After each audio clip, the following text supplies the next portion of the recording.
Ils le disent eux-mêmes, ils sont désintoxiqués. Et alors pour eux, tout est beaucoup plus simple. Il n'y a plus d'emphase dans leur vie. Ils se sont libérés de l'emphase cléricale. Je ne dis pas religieuse.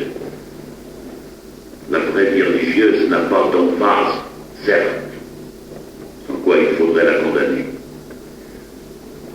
Je vous dis tout cela pour que vous puissiez dialoguer vraiment avec des hommes qui doutent. Et puis il y a peut-être parmi vous des hommes qui doutent et qui cherchent, pour que vous compreniez bien que cette attitude-là n'est pas mauvaise. Cela vous permet de mettre en place du très valable, du très modeste. Je m'adresse à vous qui doutez. Dieu n'est pour vous rien de clair, rien de certain. Qu'est-ce que vous pouvez faire? Vous pouvez au moins accueillir des événements avec une certaine qualité d'âme. Et il y a des événements crucifiants. Vous pouvez accueillir les hommes, vos frères. Vous pouvez vous attacher avec une sorte d'amour au destin qui vous est fait, en ce sens que s'il y a quelque chose de noble et de bon à recevoir de la réalité, vous ayez le cœur ouvert pour le recevoir. C'est tout ce qu'on peut demander. Seulement, s'il y a quelque chose que l'on peut appeler transcendant, s'il y a un transcendant, s'il y a un Dieu, et s'il y a un passage de Dieu dans votre vie, alors vous l'accueillerez spontanément, avec respect, avec une très grande simplicité, paisible. Alors si vous êtes dans cet esprit-là, eh bien, vous ne pouvez pas, au moins, ne pas vous apercevoir que les grands thèmes chrétiens, c'est quelque chose d'extrêmement simple.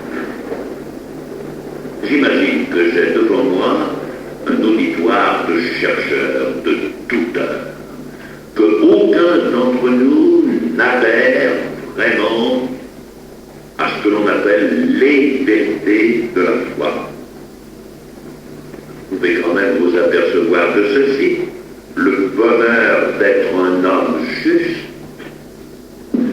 chanté déjà par les psaumes, qui éclate d'un bout à l'autre de l'évangile de Saint Luc, qui est l'évangile de la joie. Vous pouvez comprendre la valeur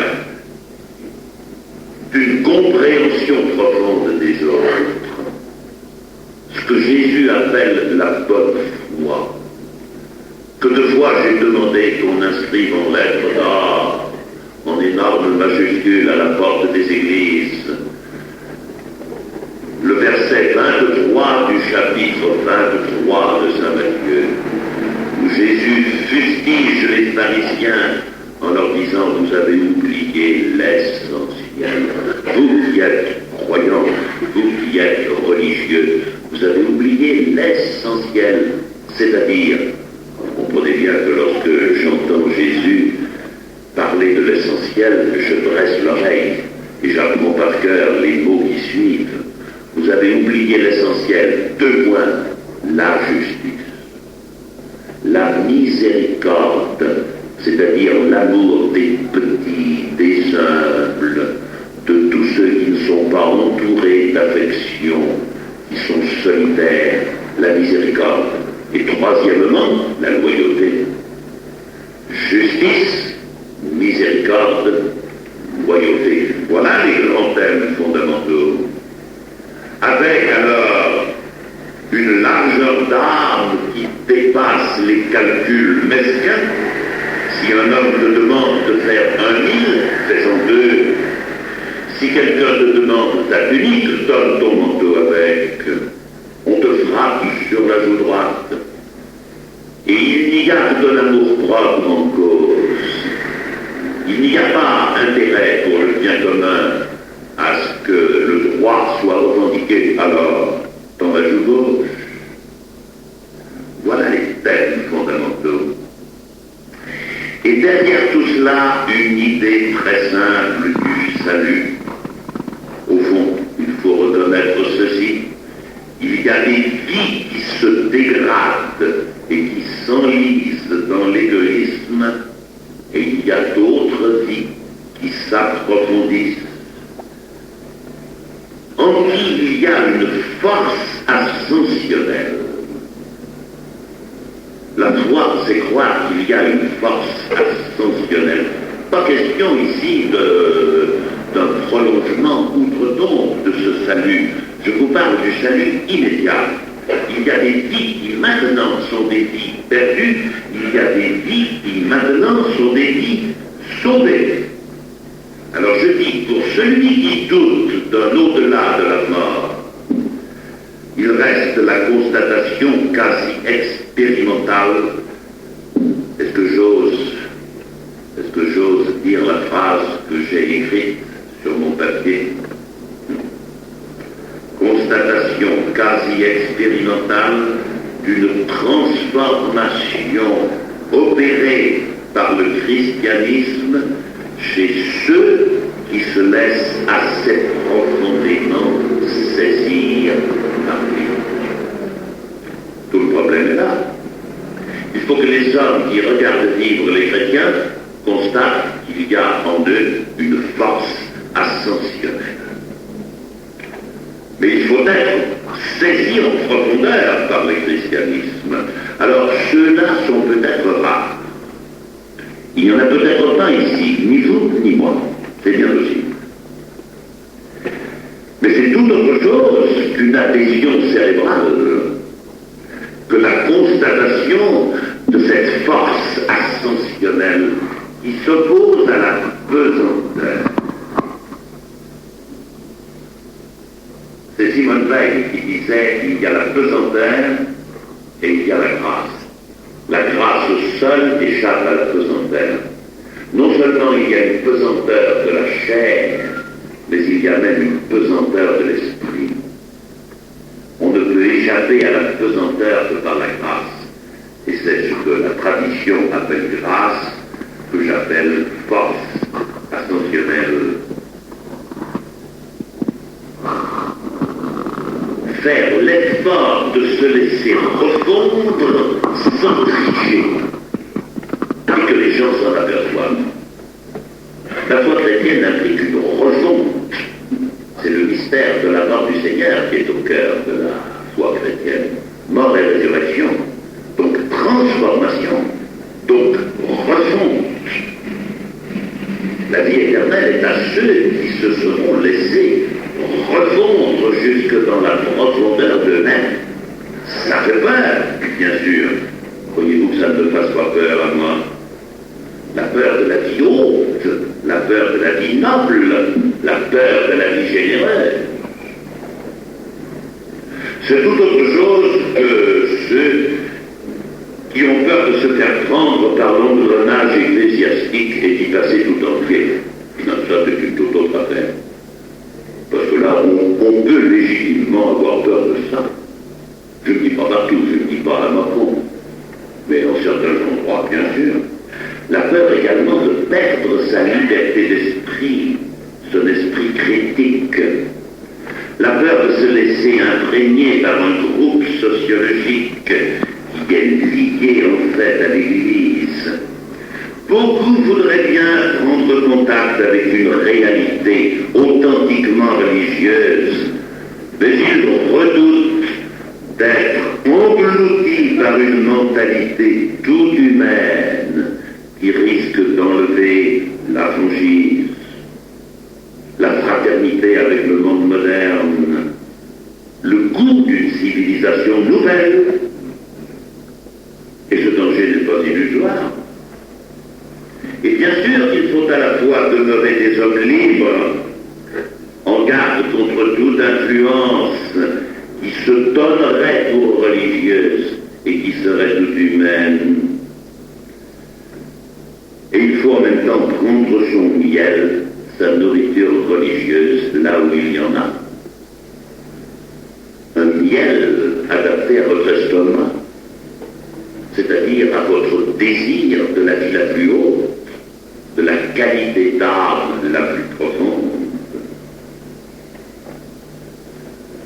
Je crois que la foi est impossible à celui qui n'a pas la perception d'un noyau d'excellence dans le christianisme, un germe de fécondité. Il faut nécessairement expérimenter ce germe de fécondité, ce noyau d'excellence. Sinon, toute discussion est inutile, précisément parce qu'elle sera étrangère à l'expérience. Donc elle sera nulle et non avenue. Elle portera sur autre chose que le christianisme. Le christianisme est expérimenté où il n'est rien. S'il en est parmi vous qui ont fait peu de chasteté, déclarez que la chasteté vous valorise. C'est une affaire d'expérience. Si vous ne pouvez pas témoigner que la chasteté est valorisante, qu'elle porte votre être profond à une qualité supérieure, ça n'a rien à voir avec la religion, et de même la pauvreté, et de même l'obéissance, et de même toutes les vertus chrétiennes. Ce sont des valeurs. Le propre des valeurs, c'est de valoriser. Si l'homme ne peut pas témoigner qu'il est valorisé par tout ce que dit l'Église, nous nageons dans l'abstrait.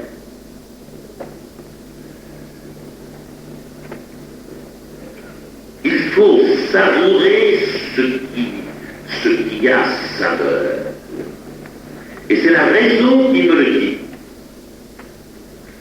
C'est la raison qui m'incite à savourer ce qui est savoureux. Le christianisme est-il savoureux?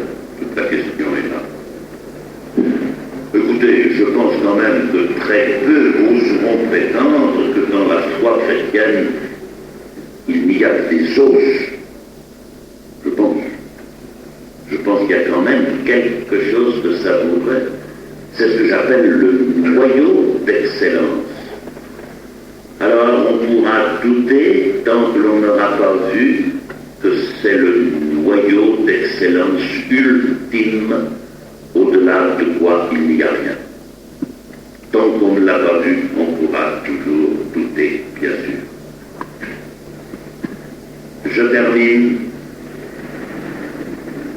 Ce qui est au cœur de l'Évangile, c'est l'enseignement par le Christ d'une nouvelle manière d'aimer. Tout est là. Tant que nous n'avons pas découvert ce mode d'amour supérieur, eh bien nous restons extérieurs à l'Évangile. Il faut lire l'Évangile avec cette idée que tous les préceptes de Jésus ne font pas autre chose qu'expliciter ce mode d'amour supérieur. Et que les sacrements sont là pour nous le donner. Car ce mode d'amour supérieur, qui est l'amour dont Dieu s'aime lui-même et nous aime, c'est le Saint-Esprit. C'est l'amour sans trace de repliement sur soi. C'est ce que l'Évangile appelle agapé, la pure relation à l'autre, sans regard sur soi. Il faut bien admettre que nous n'en avons pas la source en nous-mêmes. Et si nous pensions que nous en avons la source en nous-mêmes, nous manquerions d'humilité. Et manquer à l'humilité, c'est manquer à l'amour. Ce qui est au cœur du christianisme, c'est que tout ce que nous pouvons donner à nos frères, il nous faut d'abord le recevoir et d'abord l'accueillir. Ce qui est au cœur du christianisme, c'est que l'amour peut être vécu en plénitude, au niveau de l'accueil comme au niveau du don. La question n'est pas simplement de donner, il faut donner, bien sûr, il faut même se donner tout entier, mais il faut d'abord accueillir, sans quoi on sera propriétaire de son propre don. Et il y a a opposition entre l'amour et la propriété. Être encore propriétaire de quoi que ce soit, c'est ne pas encore aimer en plénitude. J'accueille cet amour dont Dieu s'aime et qu'il me donne pour qu'avec cet amour-là, je puisse aimer mes frères. C'est ça l'évangile. Que ce mode d'aimer existe, c'est tellement important qu'une seule chose importe, de chercher partout où il existe et tout faire pour le faire nôtre. Le point important ici, voyez-vous, c'est que c'est désirable et que ne pas le désirer me condamnerait. Alors, où est l'amour? Où est-il vécu? Eh bien, il est dispersé. Il est manifesté ici et là, partiellement. Les saints, Saint François d'Assise, le curé d'Ars, tel ou tel, d'entre nous, que nous côtoyons dans la rue. Il est dispersé dans l'espace, il est dispersé dans le temps. Une chose est certaine, jamais le tout de l'amour n'a été réuni en un seul homme, ou même en un seul groupe d'hommes, sauf en Jésus. Songez qu'il a osé dire « Qui de vous me convaincra de péché ?» Une phrase comme celle-là me suffit pour que je croie en lui.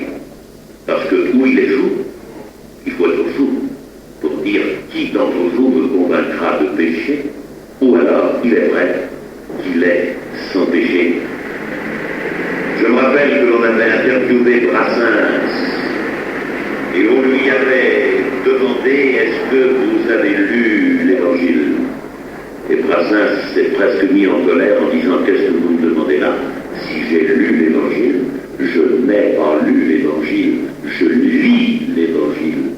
C'est mon livre. » Et qu'en pensez-vous? J'en pense que c'est tellement formidable qu'il est impossible que ce livre ait pu être écrit par un homme. C'est pas possible. C'est toute la sagesse de l'humanité qui conflue en ce livre-là. Et il ajoute, à moi de vous poser une question, qu'est-ce que vous en avez fait?